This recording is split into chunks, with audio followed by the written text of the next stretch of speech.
Hello everyone, this is Michelle. So, oh, sorry about the squeaky chair. I can't stand this chair sometimes. Okay, so we're now in part one of Who is the Morgan, and um, I'm gonna say something. When I was in the New Order of Druids, the Battle of Mock-Rath, hope I pronounced it right, and the Battle of the Foreign, I'm probably butchering the name, I don't really care. I should care, but I just don't. Was the the two myths that I had the most trouble with. My brain could not comprehend what I was reading. And I think that's more because I've got a gap between one part of my brain and the other. I don't, well, there's a lot of information that passes through really easily, but it just seems the ones that require really deep thinking just seems to not do it. But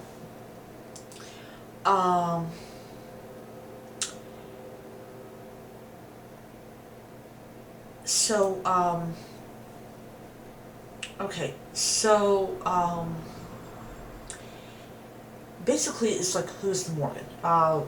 And it is believed that the Celts believed that Morgan flew over battlefields, filling those warriors she favored with unconquerable battle frenzy and striking fear into the hearts of her enemies. Adept at magic, her spells hinder the enemies of the Turtha, the children of Danu.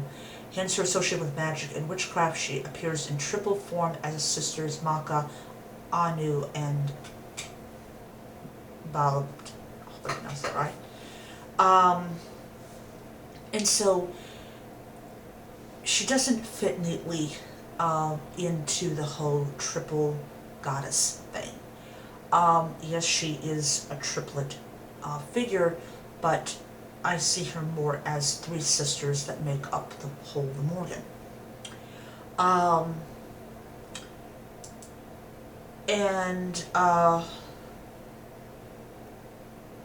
And so it talks about that what we know about the Morgan comes to us from the narrative text written by Irish monks between the 8th and 12th centuries after Christianity replaced paganism as the dominant religion in Ireland. She appears in the Book of Invasions, which was the book that I was having a hard time with. And of course there's a couple other stories she comes in, but she's more considered as like a supportive role than a main role. And it's interesting when these myths, like, we know a heck of a lot more. We have a lot more of Bridget's myths than we have about the Morgan, and the reason a lot of people believe that is because the Morgan could not be tamed. You could not turn her into a little cutesy little saint and all that, so you had to turn her to something else. And it is believed that that is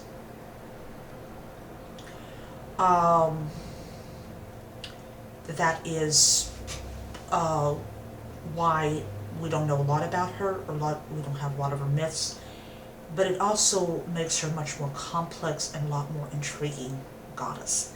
And I find that to be amazing and exciting. So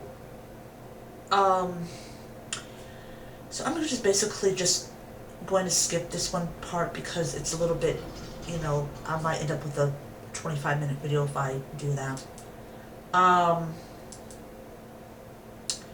But yeah, they talk where some of her names come from, what translation, also it's believed that Morgana Le Fay is an aspect of the Morgan, also that she might be a sea nymph. But yeah, also says that she brings the souls of fallen warriors to rest in the Celtic otherworld, not unlike the Norse Valkyrie or the Greek Charon. She is the Fen Queen, the Sea Queen, and most importantly, the Great Queen who bestows sovereignty and personifies the land. The only translation that makes her specifically with war is Kim McCone's, making it clear that war was not her sole original function. That's not to say that war and battle did not play a large role in the Morrigan's personality mythology, but that connection evolved over time and came to overshadow her original role. So it's believed that that the Morrigan was originally a goddess of sovereignty in the land, and that as time progresses, her war aspect became her soul. But she is the goddess of battle par excellence, but it's not her only title, which is interesting.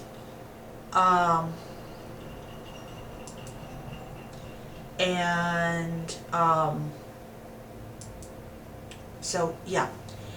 So it's